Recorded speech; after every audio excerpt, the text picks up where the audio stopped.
দেখতে পাই, জানতে পারি যে অমুক জেলায় অমুক ছাত্র খারাপ রেজাল্টের জন্য আত্মহত্যা করেছে, গলায় দড়ি দিয়ে বিষ পান করে। কি কারণে তারা খারাপ রেজাল্ট করেছে? আলহামদুলিল্লাহ রব্বিল আলামিন ওয়াসসালাতু ওয়াসসালামু আলা রাসূলিহিল কারীম, আম্মা বাদ। প্রিয় আলিম, এইচএসসি এবং সমমান ফলপ্রার্থী ছাত্রছাত্রীরা, তোমাদের 16 অক্টোবর ফলাফল প্রকাশ করা হবে। তোমরা অনেক চিন্তিত, দুশ্চিন্তা আছো, টেনশন করছো। প্রিয় ছাত্রছাত্রীরা, অল্প কয়েকদিন, 2 দিন পরেই তোমাদের ফলাফল প্রকাশ হবে। এই সময় তোমাদের করণীয় কি? এই শেষ সময়ে তোমাদের জন্য এখন কি করণীয় আছে? আমি বলবো তোমাদের এই শেষ সময়ে 3টা করণীয় কাজ আছে। সেই 3টা করণীয় কাজ আমি ধারাবাহিকভাবে তোমাদেরকে বলবো। তোমরা এই 3টা করণীয় কাজ এই কয়দিন করবে, রব্বুল আলামিন তোমার মনের আশা বা আশানুরূপ তোমার ফলাফল দান করতে পারেন। প্রিয় ছাত্রছাত্রীরা, আলিম, এইচএসসি এবং সমমান ফলপ্রার্থী প্রিয় ছাত্রছাত্রীরা, তোমরা অনেক পরিশ্রম করেছো। পরিশ্রমের ফলাফল আর 2 দিন 3 দিন পরেই তোমরা পেয়ে যাচ্ছ। এখন শেষ মুহূর্তে আমাদের করণীয় কি? 3টি কাজ। প্রথম নম্বর হলো, তোমরা এখন সালাতুল হাজত 2 রাকাত নামাজ, প্রয়োজনের 2 রাকাত নামাজ তোমরা পড়বে। সালাতুল হাজত নামাজ কিভাবে পড়তে হবে? এটা নফল হিসেবে 2 রাকাত যে কোনো সূরা দিয়ে অন্যান্য নফল নামাজ যেভাবে পড়া হয় সেভাবেই তোমরা পড়বে। 2 রাকাত সালাতুল হাজত পড়ে আল্লাহ রাব্বুল আলামিনের কাছে দোয়া করবে যে আল্লাহ, আমার ফলাফলটা যেন সর্বোচ্চ ভালো ফলাফল হয়, কাঙ্ক্ষিত আশানুরূপ ফলাফল হয়, A+ ফলাফল হয়, সর্বোচ্চ রেজাল্টটা যেন আমার হয়। এভাবে রব্বুল আলামিনের কাছে দোয়া করবে। আল্লাহ তাআলা তোমার আশানুরূপ, তোমার মনের আশা প্রত্যাশা অনুযায়ী তোমার ফলাফল দান করতে পারে। 2 নম্বর করণীয় হলো আল্লাহ রাব্বুল আলামিনের কাছে দোয়া করা এবং সাহায্য চাওয়া। যে কোনো পরিস্থিতিতে ফলাফল পাওয়ার আগ মুহূর্তটা তোমাদের জন্য অনেক চিন্তার, দুশ্চিন্তার, টেনশানের। তোমরা অনেক চিন্তা ভাবনা করছো যে ফলাফল কি হবে, তোমরা ঘুমাতে পারছো না, খেতে পারছো না, যে আমার ফলাফল ভালো হবে কি খারাপ হবে। এই যে কোনো পরিস্থিতিতে রব্বুল আলামিন কোরআনুল কারীমের মধ্যে সূরা বাকারায় আল্লাহ তাআলার কাছে সাহায্য চাইতে বলেছেন 2টা পদ্ধতিতে, নামাজ এবং ধৈর্যের মাধ্যমে। আল্লাহ তাআলা বলেন, ইয়া আইয়ুহাল্লাযীনা আমানুস্তাঈনু বিস-সাবরি ওয়াস-সালাহ ইন্নাল্লাহা মা'আস সাবিরিন। আল্লাহ তাআলা বলেন, তোমরা আল্লাহর কাছে সাহায্য চাও ধৈর্য এবং নামাজের মাধ্যমে। তাহলে তোমাদের ফলাফল পাওয়ার জন্য তোমরা ধৈর্য ধরো, অপেক্ষা করো, দুশ্চিন্তা করো না, পেরেশানিতে ভোগো না, টেনশন করো না, ধৈর্য ধারণ করো এবং এই কঠিন পরিস্থিতিতে তোমরা সালাত আদায় করো। 5 ওয়াক্ত নামাজের পরে তোমরা আল্লাহ তাআলার কাছে সাহায্য চাও, আল্লাহ তাআলার কাছে তোমার ফলাফল ভালোর জন্য দোয়া করতে থাকো এবং তোমরা নফল নামাজ পড়ে আল্লাহ তাআলার কাছে সাহায্য চাও। অতিরিক্ত নফল নামাজ, তাহাজ্জুদ নামাজ পড়ে শেষ রাত্রে 2 রাকাত 4 রাকাত তাহাজ্জুদ নামাজ পড়ে আল্লাহ তাআলার কাছে তোমার ফলাফল ভালোর জন্য তুমি প্রার্থনা করতে পারো। 3 নম্বর তোমার করণীয় আমল হলো আল্লাহর উপর পরিপূর্ণ ভরসা তোমাকে রাখতে হবে। প্রিয় ছাত্রছাত্রীরা, তোমরা 2 বছর লেখাপড়া করেছো, সেই 2 বছরের পরিশ্রমের ফল, রেজাল্ট তোমরা এই 16 অক্টোবর তোমরা পেয়ে যাবে।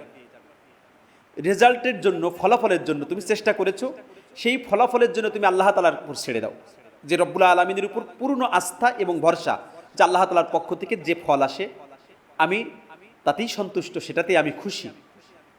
কারণ মুমিনরা যে কোনো ফলাফলের জন্য আল্লাহ তাআলার উপর পরিপূর্ণ আস্থা এবং ভরসা রাখে, এটা মুমিনদের কাজ।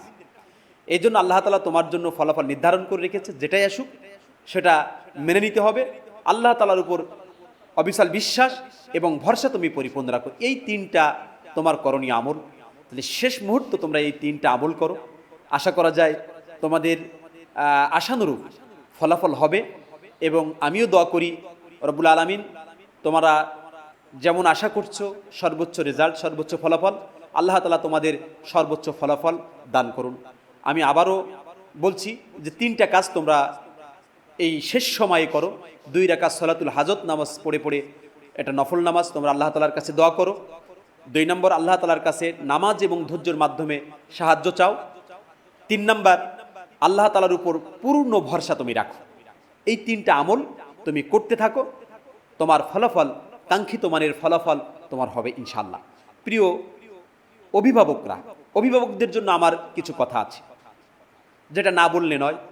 প্রতি বছর এসএসসি, এইচএসসি ফলাফল প্রকাশ হয়। ফলাফল প্রকাশের পরে আমরা দেখতে পাই, জানতে পারি যে অমুক জেলায় অমুক ছাত্র খারাপ রেজাল্টের জন্য আত্মহত্যা করেছে, অমুক ছাত্র বিষ পান করেছে, গলায় দড়ি দিয়েছে।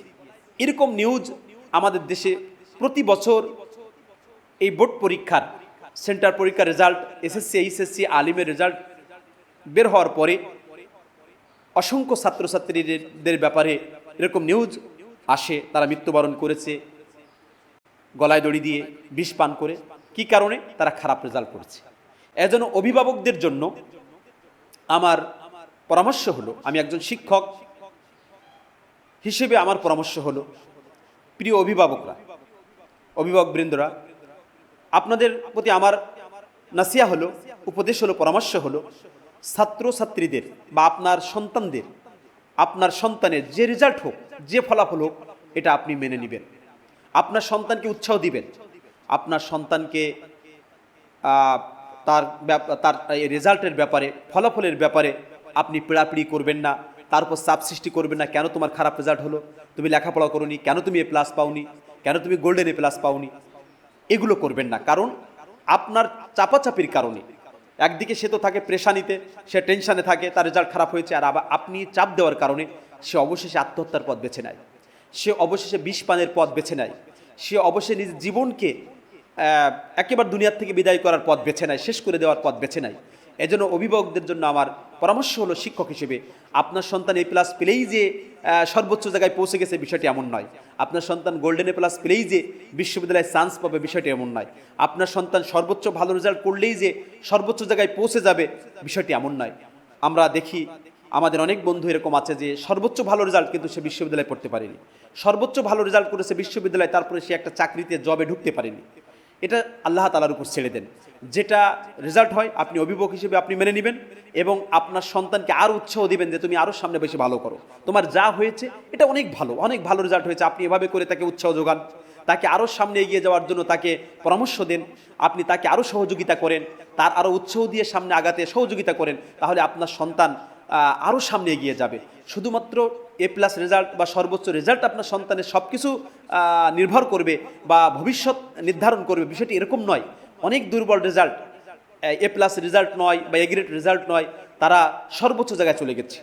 অনেক কম রেজাল্ট নিয়ে বিসিএস ক্যাডার হয়েছে, অনেক কম রেজাল্ট নিয়ে তারা ডাক্তার হয়েছে, ইঞ্জিনিয়ার হয়েছে। নিচের দিকে হচ্ছে একটু খারাপ করেছে, উপরের দিকে অনেক ভালো করেছে। অনেকেই কম রেজাল্ট নিয়ে বড় ব্যবসায়ী হয়েছে, সবচেয়ে বড় ধনী হয়েছে, এরকম ঘটেছে। এই জন্য অভিভাবকদের জন্য আমার পরামর্শ হলো, আর 2 দিন পরে আপনার সন্তানের রেজাল্ট, ফলাফল প্রকাশ হবে। যেটাই আসুক আপনি মেনে নেবেন, আপনার সন্তানকে সাহস যোগাবেন, আপনার সন্তানকে উৎসাহ দিবেন। যে রেজাল্ট হোক এটা আল্লাহ তাআলার পক্ষ থেকে এসেছে, এই ফলাফলের ব্যাপারে আপনি সন্তুষ্ট থাকবেন, আপনার সন্তানকে উৎসাহ দিবেন। আশা করি 2025 সালে 16 অক্টোবর যে রেজাল্ট বেরোবে সবার মনের আশা পূরণ হোক, সব অভিভাবকদের আশানুরূপ রেজাল্ট, ফলাফল আসুক, এই দোয়া কামনা করি। তারা যেন সর্বোচ্চ বিদ্যাপীঠ, বিশ্ববিদ্যালয়ে লেখাপড়া করতে পারে। আল্লাহ যেন কবুল করে সকলকে।